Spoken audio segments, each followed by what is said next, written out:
collèges, lycées, les centres sociaux, voilà, tous ceux qui sont en lien avec l'activité physique et sportive.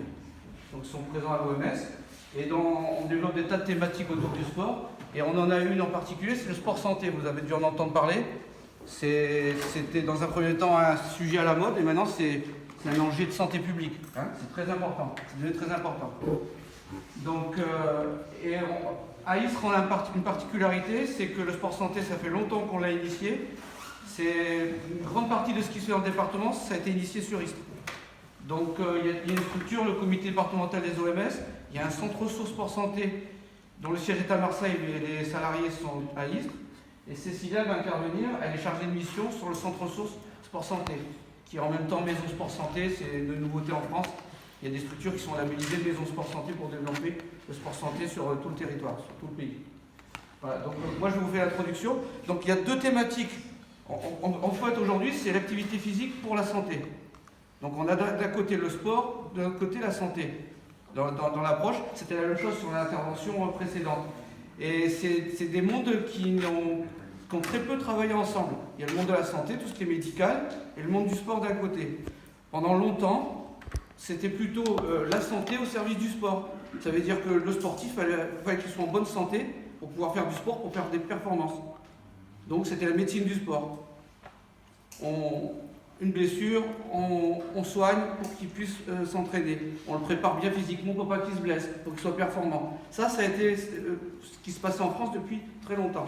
Et depuis une quinzaine d'années, ça s'est inversé. On s'est dit que finalement l'activité physique, le sport au sens large, l'activité physique, c'était bon pour la santé. Il y a des tas d'études dans le monde qui ont été publiées depuis une quarantaine d'années. Et plus ça va, plus il est prouvé que l'activité physique, selon comment elle est pratiquée, elle est bénéfique pour la santé. Donc maintenant, c'est devenu, on ne discute même plus du sujet. C'est prouvé. Il y a X études scientifiques qui ont prouvé la chose. Donc maintenant, c'est comment on fait pour que l'activité physique soit bonne pour la santé. C'est les modalités. Donc voilà, le paysage, il est posé. Et on va attaquer avec quelques définitions rapides pour être sûr de parler de la même chose. C'est Cécilia qui va le faire. Pardon, ouais. Juste un point, parce que ce sont des spécialités, ils se dirigent vers des métiers plus ou moins qui pourraient s'apparenter dans le milieu sportif, dans ce vaste champ qui est les métiers du sport. Bien sûr. Quand vous pouvez votre parcours rapidement pour qu'ils situent et qu'ils voient comment le monde du sport maintenant est quelque chose de très large et qui envahit tous les niveaux d'emploi et de la société. Voilà. Donc toi, rapidement. Bon, moi rapidement, je me suis orienté vers la filière management du sport, si on parle que du sport. En fait, avec les années, si on repart en arrière, toutes les filières qui existent aujourd'hui, elles n'existaient pas. C'était prof de sport, pour faire simple. Hein. Entraînement, ça a commencé. Et puis ils ont créé management du sport. J'ai fait la première année de ce qu'on appelle un DESS management du sport. Aujourd'hui, c'est les Master 2. C'était la première fois que ça existait en France, c'était quand je faisais mes études. Donc on a essuyé les plâtres et c'était pour des métiers de management du sport. Et puis il y en a certains qui ont choisi la filière à être directeur de service des sports, par exemple. La filière publique, puis d'autres qui ont travaillé dans le privé. Il y a des gens qui ont fini dans des décathlons, des salles de remise en forme. À l'époque, il y avait déjà une tendance. Et puis, moi, j'ai fini à l'Office municipal des sports et au comité départemental des OMS. Pas du tout sur le sport santé, on n'en parlait même pas. On n'en parlait pas, ça n'existait pas. C'était une thématique qui n'était pas du tout envisagée au tout départ. Alors, pour ma part, déjà, bonjour à tous. Moi, donc, à la base, j'ai passé un bac scientifique. Donc il n'y avait pas tout ce choix déjà quand j'ai passé mon bac. Mais bac scientifique, et après je suis allée donc à la fac de STAPS. J'ai commencé par une licence en entraînement sportif et puis après je me suis rendu compte qu'en fait voilà, la santé ça me plaisait bien. Et puis la licence en activité physique adaptée s'est développée au moment où moi j'ai terminé ma licence en entraînement, donc à la fac. Et je voulais faire un master aussi, mais je préférais faire ma licence en activité physique adaptée. Et après, j'ai terminé avec un master en activité physique adaptée que j'ai fait à moitié sur une fac dans le Vaucluse et à moitié à la fac de Marseille. Donc en fait, j'ai 2 licences, mais une qui ne me sert pas à grand-chose parce que je n'ai jamais trop entraîné de sportif. Mais la licence en activité physique adaptée, c'est le diplôme qui me permet d'encadrer aujourd'hui des patients ou des personnes au profil spécifique. C'est ce qui permet que je puisse avoir la carte professionnelle d'encadrement. Et le master, c'est plutôt le diplôme qui me permet aujourd'hui d'être plutôt chargé de mission et de travailler sur du montage de projet, sur un tas de choses, d'être un peu plus administrative et de coordination que vraiment de l'encadrement de terrain. Voilà pour mon profil. Je vais vous faire une dernière petite précision avant de commencer. Il y a quelque chose de très récent. Voilà. Le 24 février, il y a une loi qui vient d'être votée, c'est démocratiser le sport en France. Donc quand les choses sont dans la loi, c'est là où ça devient important. Le sport santé, c'est depuis 2016 que ça a été mis dans une loi de santé. Les maisons sport santé, elles sont dans le code de santé publique. Ça veut dire que dans le secteur de la santé, on a instauré l'activité physique dans le code de la santé. C'était jamais arrivé avant. Je vous ai dit au début, il y a la santé d'un côté, le sport de l'autre. Donc le sport, l'activité physique est considérée comme faisant partie de la santé maintenant. C'est essentiel. C'est des mots, les textes de loi, tout ça, ça vous paraît, mais c'est le plus important. Une fois qu'on a ça, c'est ancré dans la loi, on est positionné. Le sport, on en fait partie maintenant. C'est officiel. Et dans cette loi, il n'y a pas que le sport santé, il y a démocratiser le sport, qu'il y ait plus de féminines dans les organes de décision, par exemple dans les fédérations. Il va falloir qu'il y ait moitié filles, moitié garçons.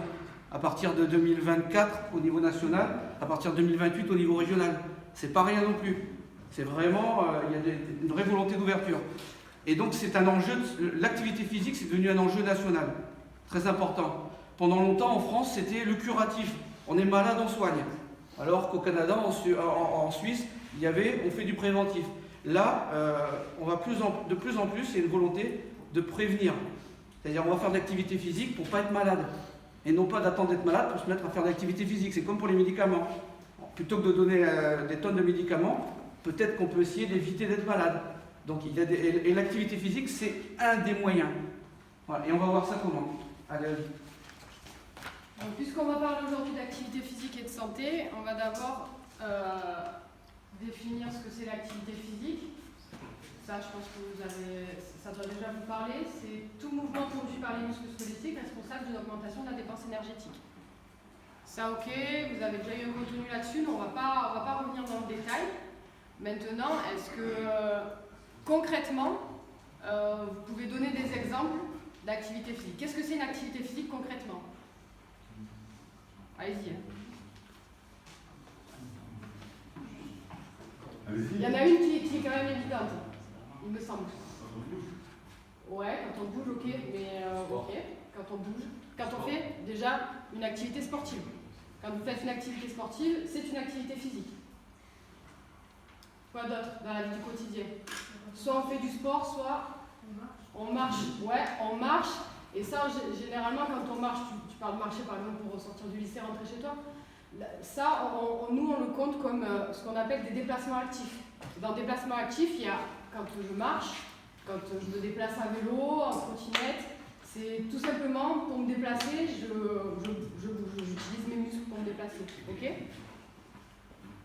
Autre chose, dans la vie de tous les jours, d'activités qui font qu'on peut dire que c'est une activité physique, en dehors de quand je fais du sport et quand je me déplace de façon active. À quel autre moment vous faites une activité physique? Quand j'ai entendu en plus. Ouais, c'est ça. Tout ce qui est tâches ménagères à la maison, alors pas que le ménage, ça peut être ménage, jardinage, etc. Ok? Bricolage, tout ce qui demande à votre corps un minimum de dépenses. Ok? Maintenant, la santé. Qu'est-ce que c'est être en bonne santé? Comment vous pouvez différencier une personne qui est en bonne santé d'une personne qui est pas en bonne santé? Oui. Wow, alors ça c'est très précis. Donc ça veut dire que toutes les personnes qui sont pas en surpoids, elles sont en bonne santé. Ouais, d'accord, mais c'est... Je suis d'accord, mais c'est peut-être un peu trop précis. Il n'y a pas les gens... Non mais il n'y a pas les gens gros en mauvaise santé et les gens maigres en bonne santé. Ça faut l'enlever de sa tête. Absence de maladie. Absence de maladie. Ah, ouais, mais... C'est la première définition qu'on pense naturellement, ça. On n'est pas malade, donc on est en bonne santé. C'est un peu ça, hein, ce que tu veux nous dire. Le surpoids, c'est un facteur de risque, en fait. mais ça ne résout pas tout. Tu peux ne pas être en surpoids et avoir une maladie. Tu vois? Donc ça ne répond pas à tout, mais c'est vrai. Le surpoids, c'est un facteur qui fait que tu as plus de chances d'être en mauvaise santé un jour. Mais c'est pas une maladie en soi. Alors l'absence de maladie, ok, Ouais. mais la santé, c'est d'abord un état complet de bien-être physique, mental et social. Et ne consiste pas seulement en une absence de maladie ou d'infirmité. Donc ça veut dire qu'en apparence, quelqu'un qui est pas en surpoids, à qui on demande tu as une maladie précise, qui semble dire non, bah peut-être que cette personne elle est dépressive. Ça se voit pas, c'est pas marqué sur son visage, physiquement elle est en forme, et la dépression, quelqu'un qui est en dépression, c'est quelqu'un qui n'est pas en bonne santé. Ok? Et là pour le coup, cette personne, c'est sur l'aspect mental et peut-être un peu social aussi qu'on pourra dire qu'elle n'est pas en bonne santé. La santé, ça englobe tout ça. C'est sûr que c'est pas la définition du bonheur, ça?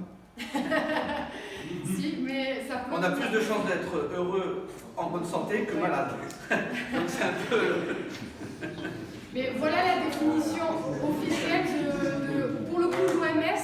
Oui, parce que là, L'Organisation mondiale de la santé, l'OMS. C'est plus l'OMS, l'Office des sportifs. on ne l'a pas précisé, mais là, c'est l'Organisation mondiale de la santé. Aujourd'hui, c'est la définition de référence. On ne discute plus non plus beaucoup sur la définition de la santé. Là, il n'y a pas de débat. C'est 3 dimensions. Physique, mentale et sociale. Après, dans certains secteurs, avec certains professionnels de santé, il y a des prismes qui vont être... il y a certains aspects de la santé qui vont être favorisés. Mais... De façon générale, ça sera notre référentiel. Ensuite, l'activité physique, ça contribue à stabiliser ou à améliorer l'état de santé. Ça, pour nous, on ne va pas aujourd'hui vous donner les arguments et vous détailler le pourquoi de cette phrase. Ça a été prouvé, ça fait des années qu'il y a des études scientifiques qui montrent que l'activité physique, c'est bon pour la santé. Là-dessus, il n'y a plus de débat aussi. C'est comme la définition de la santé. Personne n'est en capacité de dire que c'est faux. Par contre, la petite nuance dans cette phrase, simplement pour vous dire pourquoi j'ai mis stabiliser ou améliorer l'état de santé. Parce que selon à quelle personne on s'adresse, je prends typiquement l'exemple d'une personne âgée. Attention, l'activité physique contribue à améliorer l'état de santé. Si on dit juste améliorer, c'est pas vrai. Pourquoi? Parce qu'une personne âgée qui, par son vieillissement, dans tous les cas, a des problèmes de fonte musculaire, des problèmes osseux, etc., il ne faut pas se leurrer, il ne faut pas penser non plus que l'activité physique fait des miracles. On ne va pas transformer un papy en Superman avec un programme d'activité physique. Il ne faut pas se mentir non plus. Par contre, ce qu'on peut faire, c'est stabiliser son état. Et c'est déjà une victoire en soi parce que, typiquement, sur une personne vieillissante, l'enjeu, c'est de limiter la dégradation du corps, etc. Donc là, on est sur des objectifs de stabiliser l'état de santé. Okay, c'est déjà une victoire. Mais ça, l'amélioration de la stabilisation, il y a des conditions. C'est-à-dire que l'activité physique, elle ne se fait pas n'importe comment et on ne peut pas juste dire parce que je bouge un peu de temps en temps, c'est bon, la dame elle a dit que j'allais être en bonne santé, que ça allait me faire du bien, je vais dire ça partout autour de moi, à mes parents, et ça va marcher. C'est une solution magique. Ça ne marche pas comme ça. Il y a une notion déjà de régularité. C'est-à-dire qu'une activité physique, pour qu'elle ait vraiment son effet bénéfique sur la santé, il faut qu'elle soit faite de façon régulière. Alors après, vous allez me dire c'est quoi la régularité?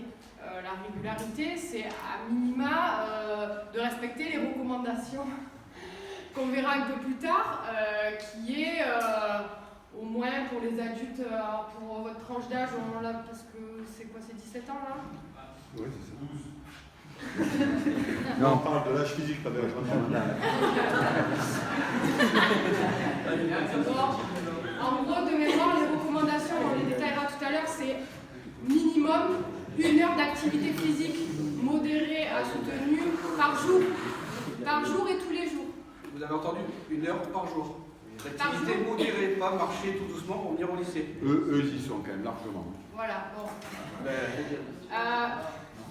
Donc, la notion de régularité, en théorie, c'est tous les jours en fait. tout simplement. Sachant que, par rapport à ce qu'on a dit au début, l'activité physique, c'est pas que le sport. C'est ce que je fais à la maison, c'est si je me déplace à pied, à vélo, etc. Ou si au contraire, je suis tout le temps dans une voiture ou sur... ouais, la trottinette électrique, ça compte pas en fait. On est bien d'accord. Parce que quand vous êtes sur le truc électrique, la dépense énergétique, elle est de 0 en fait. Vous êtes juste debout. On est d'accord? Non, parce que... Elle est minime. Très minime. Il y a une question de durée aussi. Voilà, l'activité physique, elle est bonne sur la santé, oui, à condition qu'elle soit régulière dans la durée. Si vous faites de la régularité pendant 1 an, pendant 1 an, vous avez tout fait pour que votre corps soit que votre état de santé soit bon et vous avez préparé l'avenir, c'est bien. Par contre, si du jour au lendemain, vous passez à 0 et que vous devenez sédentaire, bon, ben là, ça ne sert plus à rien. Il y a la notion d'intensité. Comment vous pouvez savoir si votre activité physique, elle est plutôt d'intensité faible, modérée ou intense? Concrètement, est-ce qu'il y a quelqu'un qui peut me donner un exemple pour savoir? Ah, très bien. Ouais, ok, et tu fais comment? Toi, si là, tout de suite, tu dois me dire ton intensité, tu prends ton pouls, mais tu fais quoi? Tu comptes, du coup? Et comment tu fais pour savoir si tu as une faible intensité, moyenne intensité ou intensité élevée? Encore faut-il connaître un peu déjà quelle est ta fréquence cardiaque de repos, quelle est ta fréquence cardiaque max, etc. C'est peut-être un peu technique pour savoir au quotidien, pour savoir facilement. Mais ça peut tout à fait. C'est un outil qui peut s'utiliser à condition soit t'es équipé. Être équipé quand même, parce que le pouls là ou là, c'est bien, mais il faut savoir le faire, comme il faut. La transpiration. Ça dépend de la chaleur. Ça dépend. Franchement. Non. L'intensité, ça ne veut pas dire beaucoup ou rien. Ça peut être progressif, d'accord? On a dit l'intensité modérée, par exemple. Là vous... je vais leur donner la solution, c'est pas bon. Mais là, actuellement, vous êtes très peu actif assis. Il ne faut pas dire 0, hein, parce que vous dépensez de l'énergie même assis. Hein. Mais très peu actif. Quand tu es en train de faire du sprint, ça va monter très haut. On est d'accord? Là, c'est une intensité très haute. Et entre deux, il n'y a pas des activités. Quand tu es venu au lycée, là, en marchant, c'était un peu plus intense que là maintenant assis. Mais est-ce que c'était vraiment très intense? Vous voyez, il y a des niveaux. C'est progressif l'intensité. C'est une notion qu'il faut comprendre. Hein. Est-ce que vous entendez que ça peut être progressif? Et puis surtout, pour répondre à ce que tu dis par rapport à la transpiration, on a tous des niveaux de sudation qui sont pas les mêmes. Par exemple, moi, tu me fais courir 20 mètres, je transpire déjà. Alors que j'ai un ami à moi, tu le fais faire 10 minutes de footing beaucoup plus que moi, bon ben il transpire pas du tout. Et du coup, c'est pas un bon repère parce qu'au final, l'intensité, elle peut pas. Et puis les gouttes, tu comptes le nombre de gouttes pour savoir si c'est peu intense, il y a 2 gouttes, si c'est moyen intense, il y en a 10, si c'est très intense, il y en a 10, c'est pas un repère assez juste. Moi, je dis la respiration et si on ne parle pas. Ouais. Ah, ça c'est Ça, intéressant. c'est un très bon repère. La respiration. Alors quand tu parles de respiration, c'est quoi le Si rythme? on essouffle pas. Ouais, c'est l'essoufflement, tout à fait. Le terme vraiment qu'on utilise le plus, c'est plutôt le niveau d'essoufflement. Et le niveau d'essoufflement, très concrètement, on peut le voir si justement, tu l'as très bien dit juste après, est-ce que j'arrive à parler ou pas? C'est-à-dire que je ne suis pas essoufflée, j'arrive à te faire une phrase en entier sans coupure. Je suis un peu essoufflée, j'arrive à faire une phrase, mais je mets une coupure au milieu pour reprendre ma respiration. Si je suis très essoufflée et que l'effort est très intense, ben, je parle pas.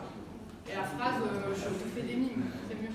Donc si on n'est pas équipé avec un cardiofréquence-mètre ou les montres modernes qui permettent de mesurer, il y a des signes qui permettent de voir si on fait une intensité légère, modérée ou très intense, en fonction de l'essoufflement, et si on peut parler ou pas parler plus ou moins facilement. Ça c'est un signe. Mais là on parle d'intensité sur le plan cardio. L'intensité, c'est pas que sur le plan respiratoire. Non, ça peut être sur quoi d'autre? Une activité physique qui est plus ou moins intense sur un autre niveau que sur le côté respiratoire, le cardio. Vas-y. Ouais. Eh ouais. Au niveau musculaire. J'ai entendu aussi. Donc il y en a